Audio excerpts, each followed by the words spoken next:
Host, hi, welcome back. Today, we're going to take a deep dive into a rather unique set of materials. This content was provided by the Australia Builders Conduct Association. Host B, that is right. It's a transcript of a dialogue between a master and his disciples. Host A, and the theme it discusses is something I think every one of us faces daily. Affliction clashes. Host B, yes, it's a daily occurrence for everyone. Host A, but the angle this material takes is incredibly sharp, bordering on subversive. Host B, truly so. Our mission today is to deconstruct this dialogue and see how it explains why affliction always seems to get the upper hand, and what radical strategies it proposes to deal with it. 1. The definition: affliction as an external demon. Host A, I think this material drops a bombshell right at the beginning with its definition of affliction. It doesn't treat affliction as a part of you at all. Host B, it's not my emotion. Host A, no, it doesn't see it as your emotion, nor as a character flaw. It portrays affliction as an independent, conscious demon that finds joy in destruction. Host B, a demon. Wow. Host A, right? This fundamentally changes the framework of the problem. It's no longer about how do I manage my emotions, but rather, why am I choosing to be loyal to an enemy living in my heart? Host B, loyalty to the enemy. That's a heavy way to put it. Host A, very heavy. Let's look at the core concept. The master condenses a warning from the scriptures into one direct phrase.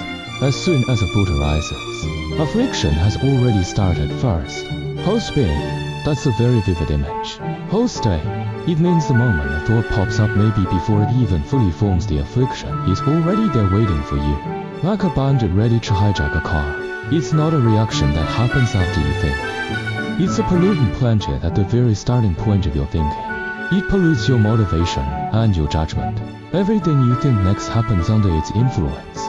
Host B, that explains why we often look back and think, how could I have thought that? Why did I say that? Because the one in control wasn't our sober, rational self. To the loss of identity. Host A, the master uses a very relatable analogy. He says it's like when a national leader starts to speak, and before the subordinates even hear the content, they've already started their affliction. They think, you're just here to give me trouble. Host B, a preset bias. Host A, exactly. At that point, communication is basically over. They're just preparing for a fight. This highlights how a tiny internal thought escalates into an external conflict. But what I find truly intriguing is that this material takes the issue to a deeper level, the loss of identity. Host B, which level is that?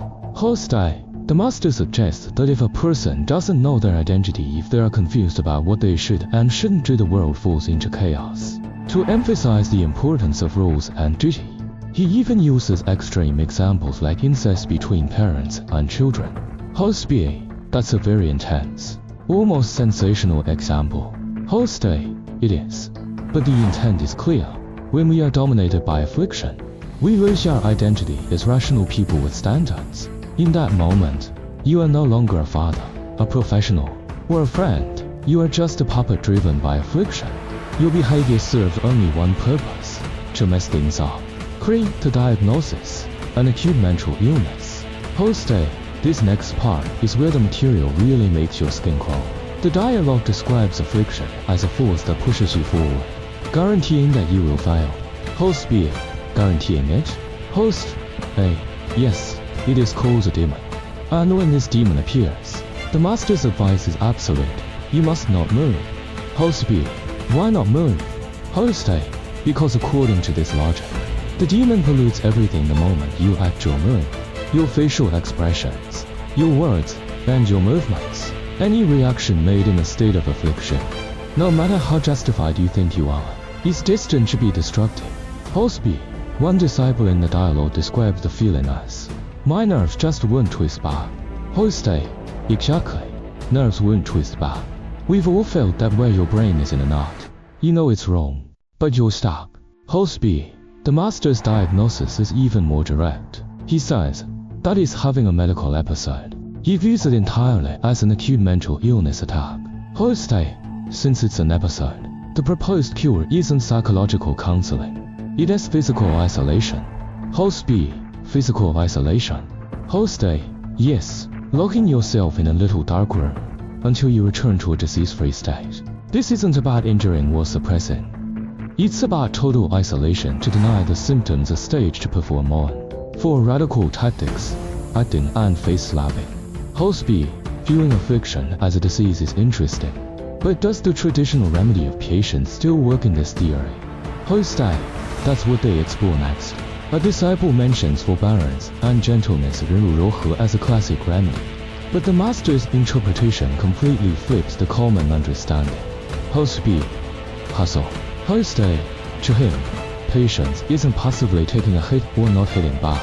It is clearly recognizing, I am currently having an episode, and then actively and consciously acting out a gentle demeanor, expression, and time. Host B. Acting like a performance. Host A. Yes, it's an active strategy of confrontation, not passive suppression. Even if you are boiling with rage inside, you must be like an actor and perform the gentle scene perfectly. It's a black and white choice. Either you act it out and do the job right, or you admit your illness is too severe and go back to the dark room. There is no middle ground. Host B. But there's an even more aggressive method mentioned.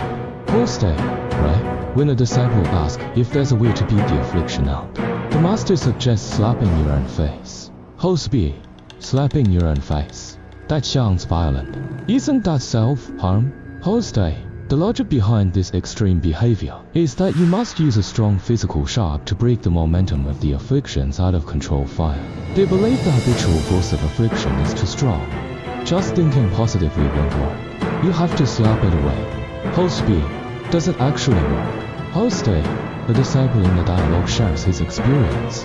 I've slapped myself many times. My face got swollen. But after that, the affliction was gone. This is a brutal form of self-confrontation. It shows how massive they believe the power of affliction is. It requires an equal or greater force to suppress it. 5. Why do we obey?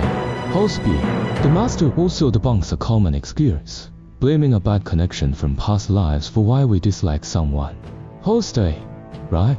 He uses the military or a high-pressure workplace as an example. If your boss or commander is screaming at you, you don't have time to think about past life karma. You only think about following the rules to keep your job. This suggests that spiritual environments are sometimes too compassionate, giving people the space and excuses to indulge their afflictions. In high-pressure reality, survival instinct overrides everything. You have to control yourself. Host B. So why do we willingly let ourselves be kidnapped by affliction? Host A.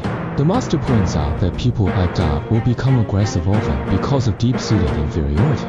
They are afraid of being looked down upon, so they arm themselves with claws and teeth. But the key insight is that while we rationally know affliction is not me, we still choose to be loyal to it. Host B. He uses a powerful analogy. You're like an employee who, instead of protecting your company's interests, helps an outsider ruin the company. Or worse, you join an outsider to kill your own family. Host A. It sounds horrific, but his point is that this is how we treat ourselves. We repeatedly kill our parental heart, our most fundamental, kind, and constructive nature. By listening to the outsider affliction, we destroy our own careers, relationships, and inner peace. Every outburst of temper is a betrayal of the self. 6. The solution: new automation mind. Host B. So, what is the concrete solution? Host A. If the old mode is automated affliction, the solution is to establish a new normal mode. The master says we are capable of this. For example, we all know how to be polite and decent when meeting someone for the first time. Host B. So where is the problem? Host A. The material claims the problem is that deep down, we want to destroy. The demon we are loyal to has a job description of destruction. When we are possessed by it, we act as its agents. The strategy is not to communicate with the affliction or soothe it, but to deliberately spite it until it dies. Host B. Spite it to death. Host A. Yes, affliction has built strong neural pathways in our brains over years, making negative reactions automatic, like a highway. To break this, when the demon wants you to go bad, you stubbornly go good.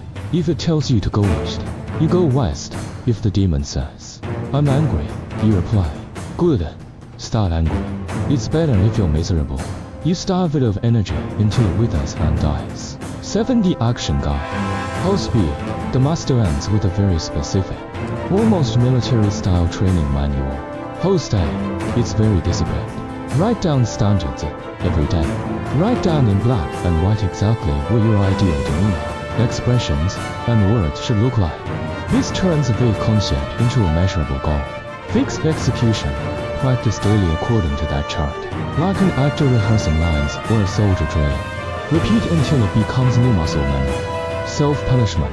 If you fail, punish yourself, slap your face. Go to the dark room, or skip a meal. The master emphasizes, you aren't punishing yourself, you are punishing the demon. Hold speed. This builds a psychological separation between the true self and the external controller. If you don't tame it, it will create storms in your life forever. Conclusion. Hold stay. The core message is clear. Affliction is not you.